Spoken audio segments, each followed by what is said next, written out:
It's the Blues Rock Show with Pete Francis and Willie Witten. Welcome to the Blues Rock Show. Pete Francis alongside Willie Witten. Today, our special guest is Larry McCray. He just released his first album in 7 years, Blues Without You. Larry, thanks so much for coming on the show. Oh, it's my pleasure. Thank you guys so much for having me. Yeah, so you released this album with Joe Bonamassa and Josh Smith. So take us back to the moment when you were approached by Joe and Josh to potentially put an album together. Well, it happened in a couple of series. I was first approached by Josh Smith maybe 5, 6 years ago about doing a CD together. And events didn't line up properly. We couldn't get it done. And then, this was done after my manager of 34 years passed away in a car accident. So after he passed in a car accident, it seemed like that the events just started coming together, to do this thing.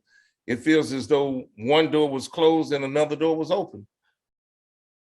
So when you're working with these guys, is it more of you're making the direction and they sort of fill in the blanks? Or do they sort of come and push their ideas and say, hey, Larry, why don't we try this or why don't we try that? How does the dynamic play out between you guys? Well, as I was speaking of before, when after my manager, Paul Cook, passed away, and Joe and I started a phone conversation. We had our first conversation well before Paul had passed, but the conversation started out, that we would plan to get together. I didn't hear anything back probably for another 8, 9 months after our initial conversation. So, it was a friend of mine, Paul Casarona, down in Auburn, Alabama, who hooked me and Joe up in the first place. If you got time, I'll tell you just how it happened. Paul Casarona would always tell me, he'd say, I heard your music on Joe's radio program today. Joe said something good about you today. And I never believed it because I thought that my style was so far and so diverse and in the other direction from Joe. I figured, how could he like anything I played because it's so totally different, and I'm very old school too, my approach is pretty, I should have been born 20 years younger, 20 years before, you know what I mean? But after Paul Casarona gave me a contact to Larry Mitchell. Larry Mitchell is another guitar player that used to play for Tracy Chapman, and I think he played for Ariana and several other pop musicians. Larry and Joe had a rapport because Joe used to open shows for Larry when Joe was a kid. So through Paul, through Larry, I got, hooked up and everything, and we started talking. After Paul Cook passed away, I got a call from Joe and said, hey, we coming in on the 12th of July. We coming to Detroit. I said, no problem. Day before they got there, he said, hey, where you live? We coming to your house. I was like, oh boy. And so, I prepared myself as much as I could for them coming, and they came on in and we got started. I think they were coming, expecting me not to have songs, but because of the pandemic and I had time to rest up and to think clearly, I had come up with quite a number of songs. So I had plenty of songs. So when they got there and I had songs, they was like, boy, this is going to be easy.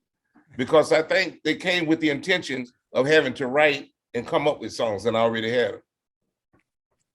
So as far as the songs on the album, then how many of them were written before Joe and Josh got to Michigan? All of them. Okay. Oh. Yeah. And still got more in reserve. So as far as their involvement, I guess, how much did those songs evolve with them getting involved with the project? Well, I'll tell you one thing. I really like what they did a couple of modifications to Breaking News. They put the big jazzy head on front of that. They put a head and a tag on No More Crying. And Arkansas was given another lift before the solo, the part that bum, bum, bum, bum, the build up before the solos for Arkansas. Those were all Joe's and Josh's ideas. So what I lacked in the arrangement, I think they brought home and tightened up a few things and made it better. Definitely saw some improvement, in 3 or 4 of the songs for sure. You had mentioned the passing of your manager. This album, that title track, Blues Without You, is about him. Can you speak about that song and what it means to you? Well, it was my effort in trying to give a tribute to somebody who I had spent the last 34 years with trying to sell the blues.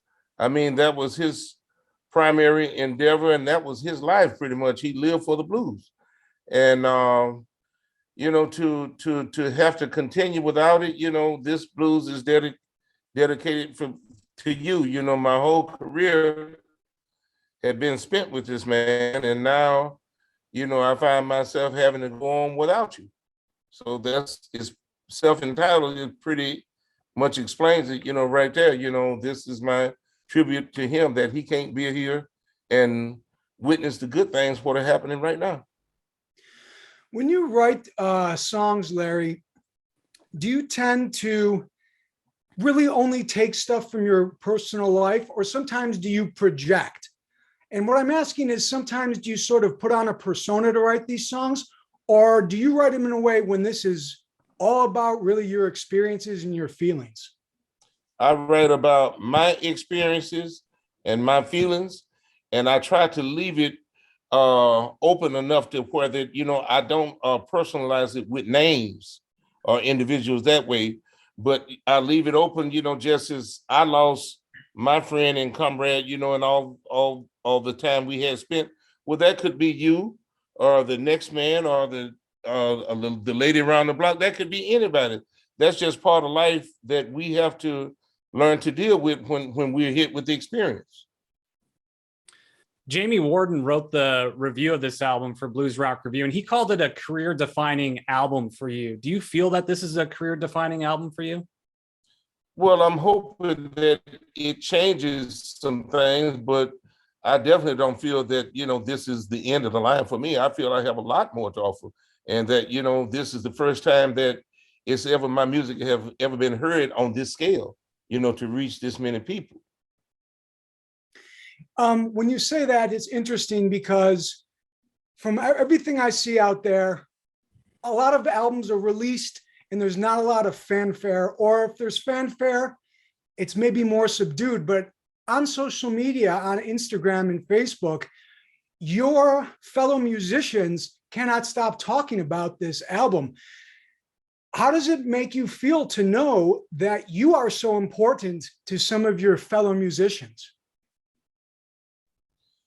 Well, I mean, it's a lot of things that can affect a career.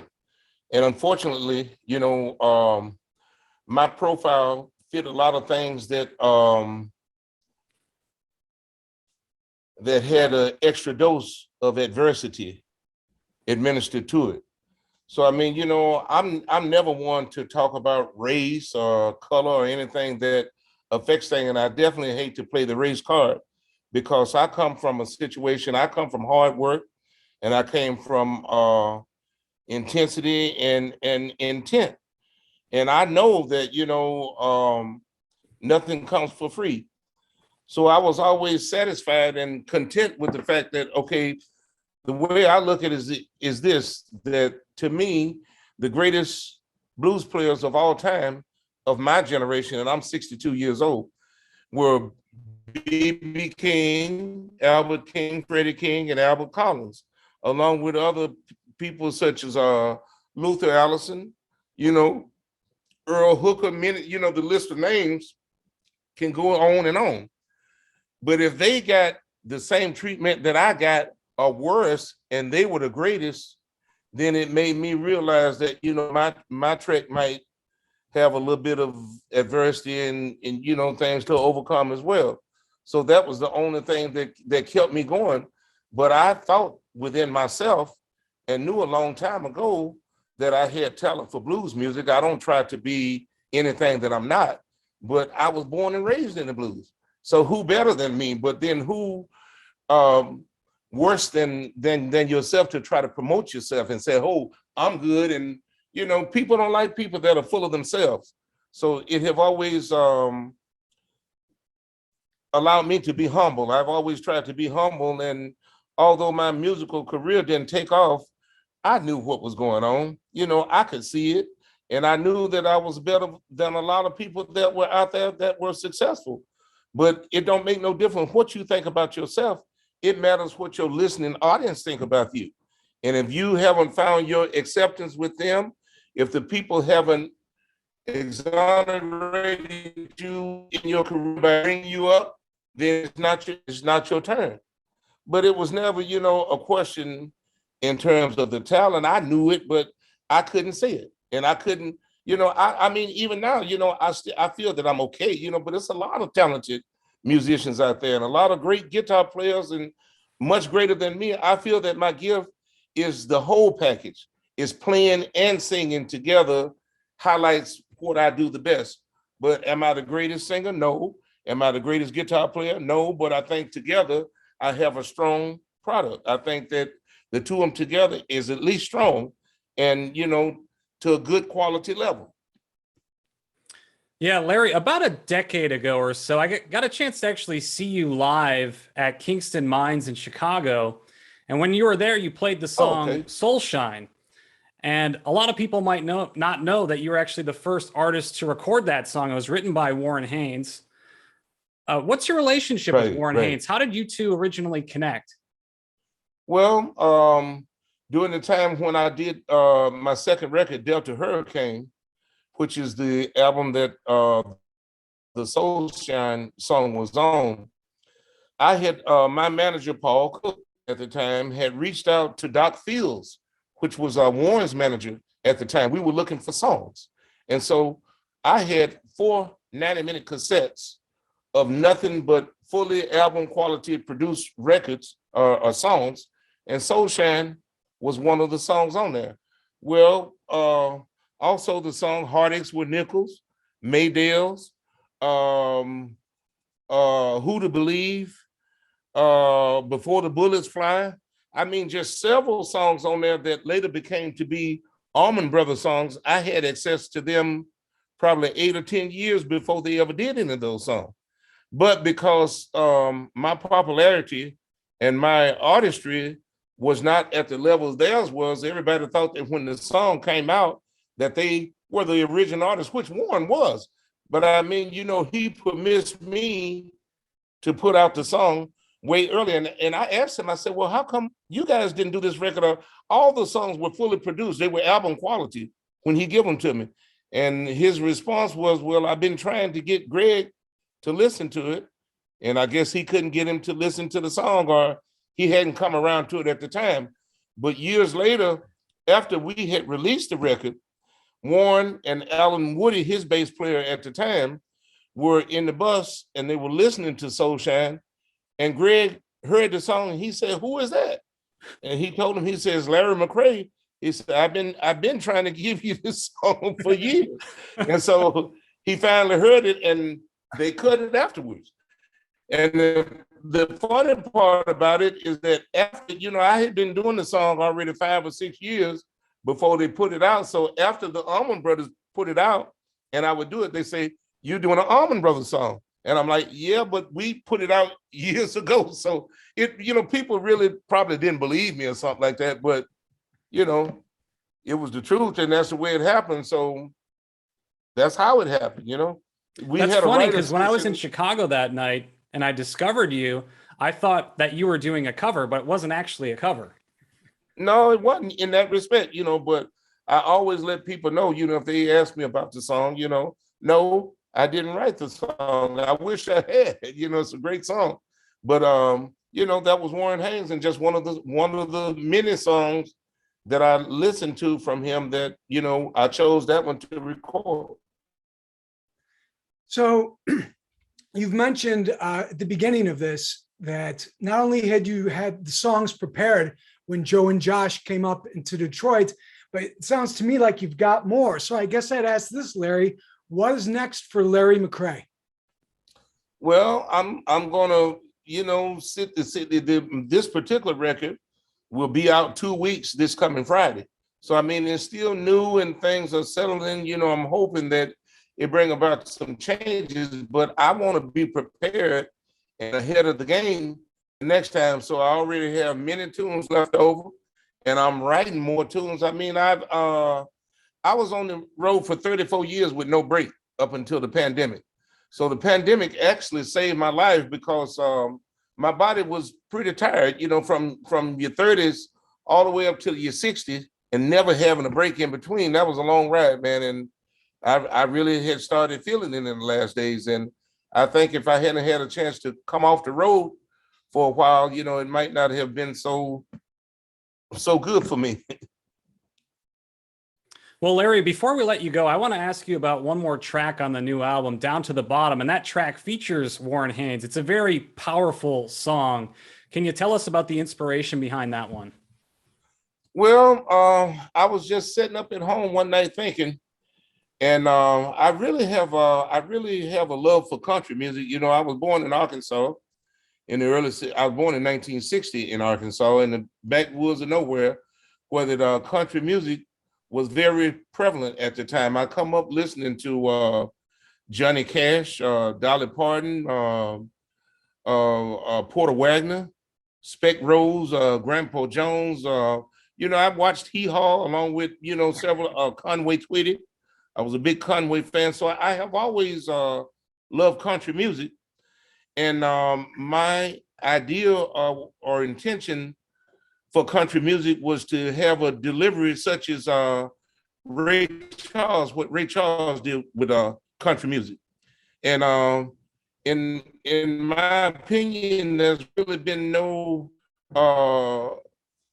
artists of ethnicity that have crossed over into country besides Ray Charles, Charlie Pride. You have a couple that have dabbled and have had a little twinge now and then, but I mean, I think that there's something to be said for Black artistry in country music, because such as myself, there's a whole crop of people that were born in those situations and come up during that era the same as I did, that was exposed to country music, that are, great country music fans.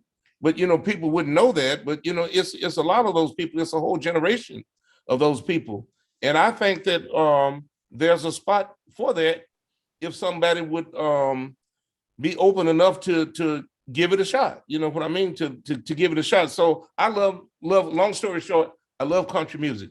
So I'm sure you have heard in many country songs, whether they go from the top down to the bottom. I got friends in low places, blah, blah, blah, that concept. And that's all it was. It just was a concept of going low. And when I thought about going low, I'm like, well, okay, let's take it all the way down to the bottom. And then I got started thinking, okay, well, what we gonna talk about the bottom, or what shall we sing about the bottom? And that's how the concept started. And so I was, okay, good love starts from the bottom. It starts from the foundation up, So they say that good things rises to the surface, but before you get to the top, you got to start from down, where? Way down to the bottom. And that, where it started from that. And then, okay, next frame, okay, we talking down to the bottom, what can apply? Okay, well, we all work and need the same things in life for sustenance. And it just kind of wrote itself after that. And the hook was easy, it was fun. I thought, but because I thought that would be the least appreciated song. And I did, I had 1, 2, 3, 4 co-writers in other songs on the album. That's the only song that I wrote 100% by myself, one of the only ones. And I just, I did it. It was my song, but it has really been surprising, the response that, it has been really surprising, the response that this song has gotten. And so Warren is my lifelong buddy. We met each other in 1987. We got started talking. I said, hey man, how old are you at the time? And it was must have been 37, 20, let me see, 97. I was 27. Now 37. I don't know how old I am.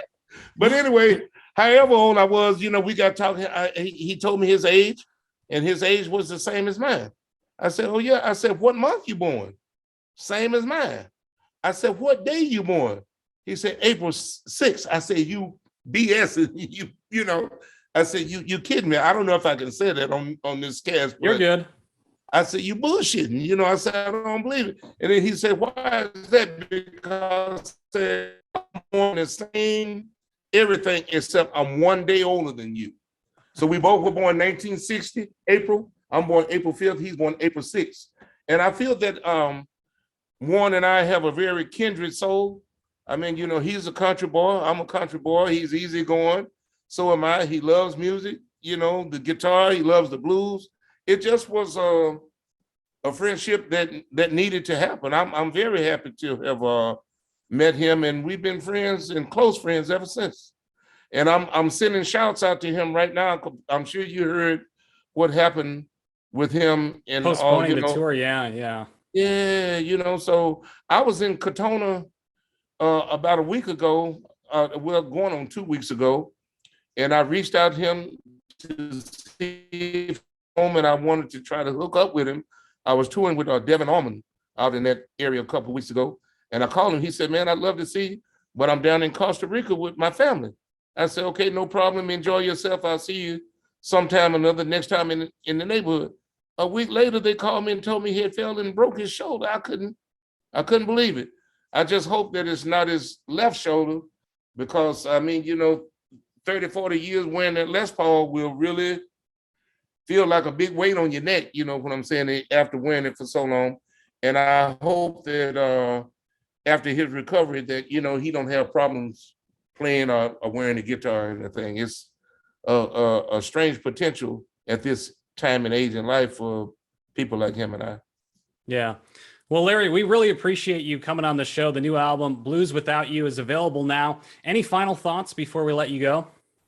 Well, I'm just saying to all the blues fans, I think that it's a little something in there for everybody. I mean, music has to evolve. So some of the songs are more modern, contemporary, but we got a couple of good time things on there. I really think that the tribute to Albert King, I think that Mr. Easy, and I think that Good Die Young is something in there for the purists. And I think for other people who want to dabble or experiment in blues music, I think this is a good place to get started, because it's not too heavy in any direction, but a good down the middle of the road situation. But I think that the songs themselves are strong enough and have a good enough message that they will be appreciated. I hope that they are willing to give it a chance. I invite everybody to chance and be my critic. Well, Larry, thanks so much for coming on the show. Congratulations on the new album. Thank you so much. It's been a pleasure. Thank you, guys. All right, that's going to wrap up this week's edition of the Blues Rock Show. For Larry McCray and Willie Witten, I'm Pete Francis. We'll see you next time.